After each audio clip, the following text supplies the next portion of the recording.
भारत का पड़ोसी देश है बांग्लादेश एक बार फिर सुलग उठा है। इस वक्त की बड़ी खबर मैं आपको बता रही हूं, बांग्लादेश में फिर से हिंसा की आग धधकी है। तो इस वक्त किसी एक बहरान से नहीं बल्कि बैक वक्त कई महाजों पर बहुत से मसाइल से दो चार है। आज की कहानी है उस भारी कीमत की जो बांग्लादेश को चुकानी पड़ रही है भारत से पंगा लेने के बदले। कभी पानी, कभी चीनी और हालिया बहरान जिसका आवाम को सामना है कुछ पुराना नहीं, चंद महीने पहले भी था, वो है आटे का बहरान। सनत, ज़राअत और तिजारत सब अपनी अपनी जगह चीख रहे हैं। यह सन्नाटा उन फैक्ट्रियों का है जो बंद हो रही हैं। यह शोर उन बेरोजगार युवाओं का है जो सड़कों पर घूम रहे हैं। और यह चीख उस महंगाई की है जिसने आम आदमी की कमर तोड़ दी है। बांग्लादेश से बड़ी इंटरेस्टिंग खबरें आ रही हैं कि एक उनकी मीडिया अभी एक चीज डाल रही है कि साहब India is squeezing their hosiery industry, और उनकी होजरी इंडस्ट्री के पूरे रॉ मटेरियल्स बंद है हमारी तरफ से। तो ये लोग बोल रहे हैं कि भाई $12 बिलियन की जो होजरी इंडस्ट्री है वो कचरे के डिब्बे के अंदर जा रही है। इनके पास रॉ मटेरियल्स नहीं है क्योंकि वो ज्यादा एक्सपेंसिव हो रखे हैं। इनके पास ट्रांजिट रूट्स नहीं है क्योंकि भारत ने सारे बंद कर रखे हैं। And as a matter of fact जो इनकी डिलीवरी टाइमलाइन पहले 1 दिन की होती थी, अब वो डिलीवरी टाइमलाइन हो चुकी है 24 दिनों की। They don't have the game. Factories are running on half day shifts, orders are stuck, cash flow is bleeding and workers are being sent home early. और लो पंगे। आज दिल बड़ा गमजदा है, आंखें नम है, दिमाग बोझल है, सोच मुंतशर है, एक आग है जो अंदर ही अंदर ना झुलसा रही है, एक नोहा है जो चीर रहा है सीना, एक सवाल है जो बैठने नहीं दे रहा चैन से कि आखिर कब तक, भाई कब तक, आखिर कब तक माएं सोख्ता लाशों में अपने जिगर गोशे तलाश करती रहेंगी?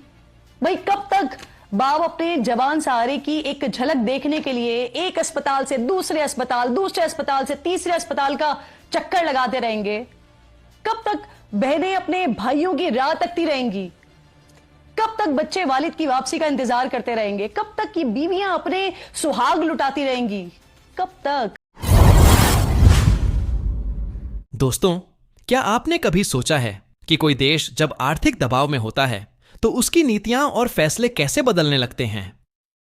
आज की इस रिपोर्ट में हम एक ऐसे ही बदलते हालात की बात कर रहे हैं जहां जमीन पर हकीकत कुछ और है और बयानों में कुछ और दिखाया जा रहा है। हाल ही में सामने आई जानकारी के अनुसार बांग्लादेश में कई फैक्ट्रियां बंद हो रही हैं, लाखों मजदूरों की नौकरियां खतरे में हैं और निवेश का माहौल पहले जैसा नहीं रहा। ऐसे समय में बड़े बड़े दावे करना क्या सही दिशा दिखाता है या यह आने वाले संकट का संकेत है? इस वीडियो के आखिर तक बने रहिए क्योंकि आगे की जानकारी आपको सोचने पर मजबूर कर देगी। का बयान दरअसल इसी इज्तिमाई चीख की नुमाइंदगी करता है जिसे बरसों से नजरअंदाज किया जा रहा है। एसएम तनवीर के अल्फाज में मुल्की इंडस्ट्री इस वक्त वेंटिलेटर पर है, इसे बचा लें। कैसे भारत विरोधी लहर ने बांग्लादेश की अर्थव्यवस्था की रीढ़ तोड़ दी है, कैसे बड़ी बड़ी कंपनियां अब वहां से बोरिया बिस्तर समेट रही हैं, और क्यों अर्थशास्त्रियों का मानना है कि बांग्लादेश को आने वाले समय में कई बिलियन डॉलर्स का ऐसा नुकसान होने वाला है जिसकी भरपाई शायद अगले कई दशकों तक न हो पाए। आप मुझे बता सकते हैं कि ये किस कानून के तहत, किस प्रिविलेजेस के तहत, क्या ये लीगल कॉन्स्टिट्यूशनल, क्या ये इस्लाम के तहत आप उनको इस किस्म की स्पेशल ट्रीटमेंट दे रहे हैं? वो एक कॉन्विक्ट हैं, मगर दूसरों को तो आप उसकी तरफ देखते ही नहीं हैं, मक्खियों के तरह मरते जाते हैं, मगर इनको आप ये ट्रीटमेंट दे रहे हैं। तो इसका आपके पास क्या जवाब है? क्या आप जेल को आईसीयू बनाना चाहते हैं?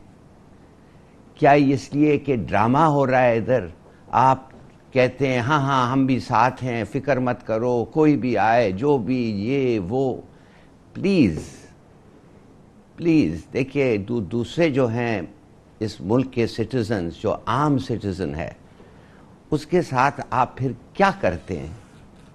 तो क्या जरूरत है आपको? आप क्यों नहीं सिर्फ एक स्टेटमेंट ले लें, दे दें कि हम उनको हक देंगे अंडर द जेल मैन्यूअल, बस।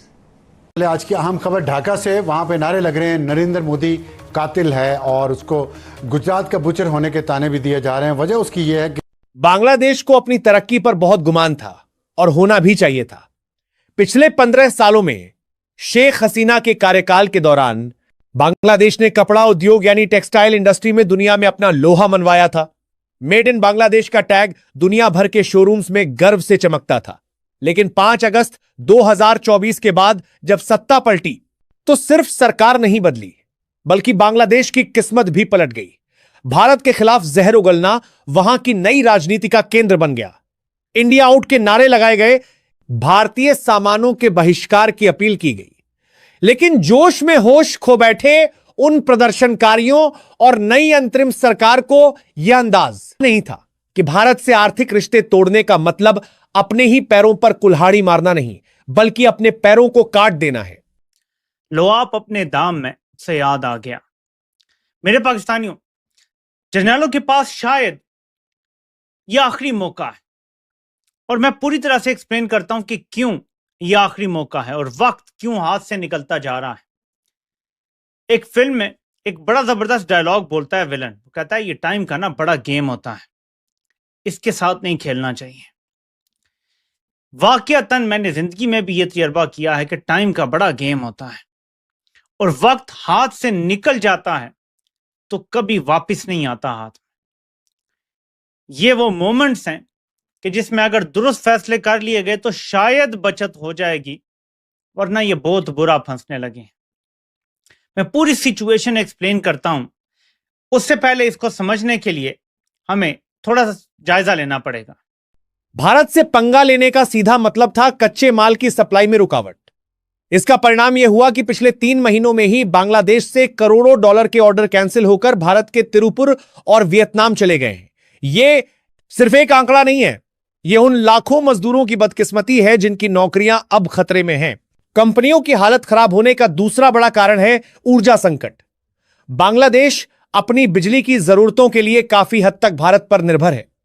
अडानी पावर का झारखंड स्थित प्लांट विशेष रूप से बांग्लादेश को बिजली सप्लाई करता था, लेकिन जब बांग्लादेश की नई सरकार और वहां के हालात के चलते बकाया भुगतान में देरी हुई और कूटनीतिक रिश्ते तल्ख हुए, तो बिजली की सप्लाई पर असर पड़ना लाजमी था।